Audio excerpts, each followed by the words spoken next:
All right, we're talking about William Shatner. William, the Shatman himself, is still devastated over how things ended with Leonard Nimoy. Leonard Nimoy, aka Spock.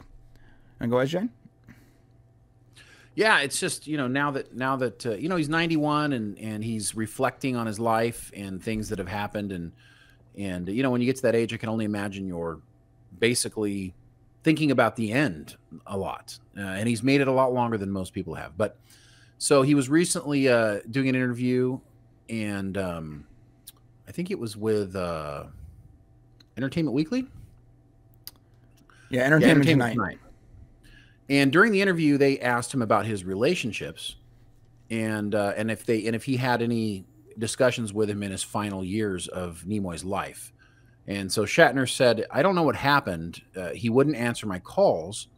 I wrote him a heartfelt letter saying how much I loved him and wished him well because he was dying. I wanted to see him, and I am so hurt, so devastated."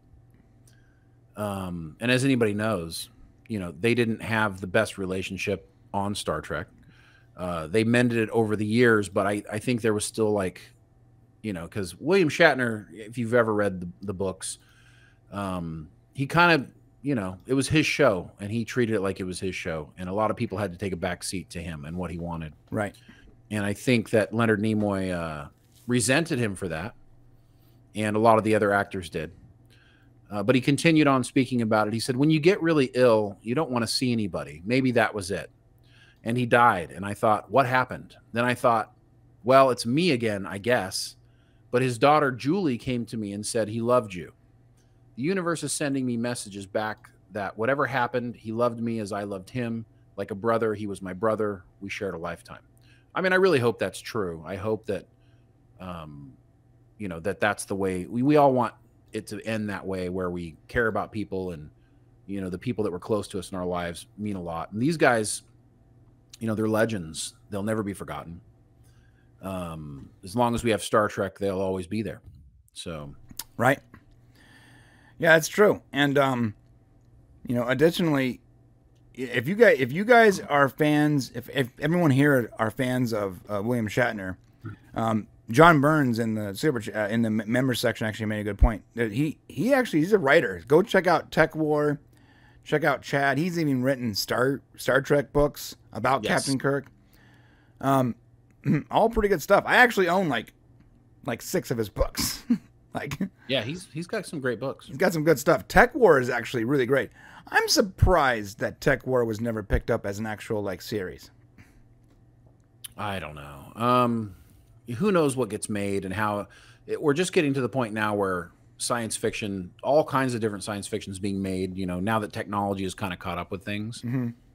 So there is one more thing here that came out in this story. Shatner they had also asked him about George Takei. And now George Takei is still alive. But as everybody knows, they've had this really long time feud. But Takei, he made this criticism, and this is kind of disgusting. He made a criticism of Shatner's flight into space last year. He called him unfit and a guinea pig. And he really made fun of his weight. Just really tore into him. Yeah, George Takei is one of those people that you see this. Oh my. And you're like, oh, he must be a fun guy to hang out with. He's actually a pretty bitter old man. From everything I see on Twitter, he's a very bitter old man. Yeah, he doesn't have a lot of nice things to say, but this is what Shatner had to say about him.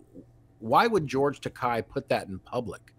After I came down from space, had this experience, talked about global warming, he would say, oh, global warming. What did I say? Warning? Yeah, it's okay. Go ahead. Global warming. He would say, oh, they probably used him because he was the oldest guy that could go up. He was so mean-spirited. Again, there's no reason.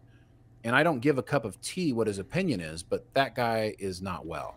No, he's not. And the reason they used him, George, is because he's Captain freaking Kirk. That's why they used him. Not because he's the oldest guy they can use. No, because he's William Shatner. He's Captain Kirk. They wanted the press of William Shatner going into space with Jeff Bezos. And they succeeded. I'm sorry, they did. Yeah, and that's partly why he probably made those comments. He's jealous, and he didn't have the role. It's funny because, Sulu's a legacy character, an important character. But when you go back and watch the original series, he was a bit part actor, bit part character on the show. Yeah, small part. It wasn't about him, you know. And unfortunately, I don't think that really rested well with him. And over the years, they wanted to be in more scenes, and I think it's possible that William Shatner made it more difficult for them to get more on-screen time.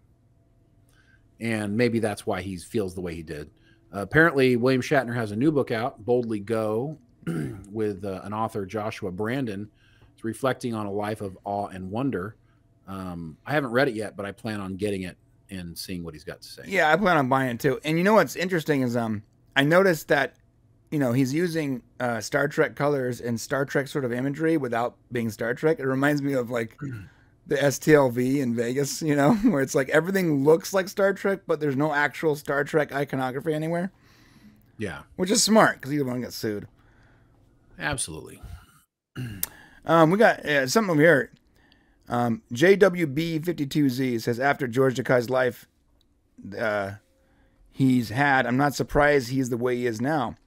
Being gay and Asian, he was young, not a good time. And I get that, you know.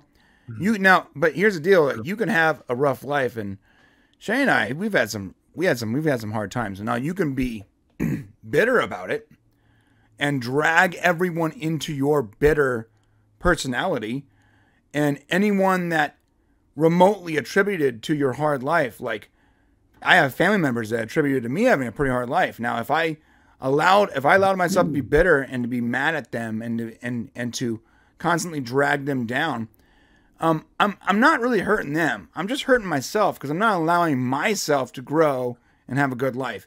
And and maybe he's too old to get to that point. But I wish someone, maybe someone should tell people, like, holding on to resentment and bitterness only hurts you. It doesn't hurt the people you're mad at. It just hurts you. That's it. Because the people you're mad at don't care because they didn't like you in the first place, right? Well, and he's been given this legendary status, and he should really embrace it. I mean, he's famous, and he's famous for playing that role. And really, that's it. He played in other roles, but that's what he's famous for. And he probably should just move on and let it go. As nothing's going to change. And putting it out there on Twitter, putting all your evil out on Twitter, putting all your resentment and hate out on Twitter is not making the world a better place. So it is not. That said, though, we forgot to tell you, if you're not a subscriber, please hit that subscribe button on the way to the comment section and let us know what you guys think.